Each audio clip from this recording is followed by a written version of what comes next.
içime yatıyorum aşk. Bu qədər vaxtdan sonra yenə çıxdın qabağıma Elsəvər. Bakı balaca şəhərdə Aygün. Görsən xatirələr bizi hərrədi, fırladı, gətirdi Sumqayıtda qarşılaşdırdı. Bura bilirsən niyə gəlmişəm Elsəvər? Niyə?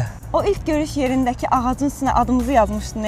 Demişdin ki, haçansa ayrılsaq bura gələk, bəlkə rastlaşdıq. Onu ora boş-boşuna yazmamışam. Ayrılsaq da bizə aiddir ora. Mən bütün gün oradayam Aygün. Mən də gedim bir xatirələrimizi yad eləyim. Aygün, ehtiyac yoxdur. Niyə? Səni bilirəm axı, ürəyin kövrəkdir. Çox pis olasan, xahiş edirəm, getmə. Yox, son dəfə bir yerdə gedək, gəl.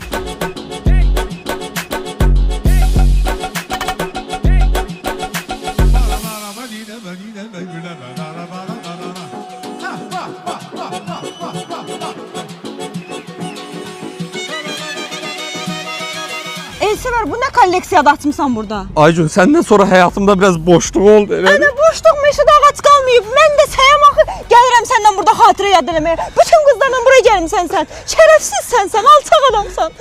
Oxu kimi idi ha. Xatirə.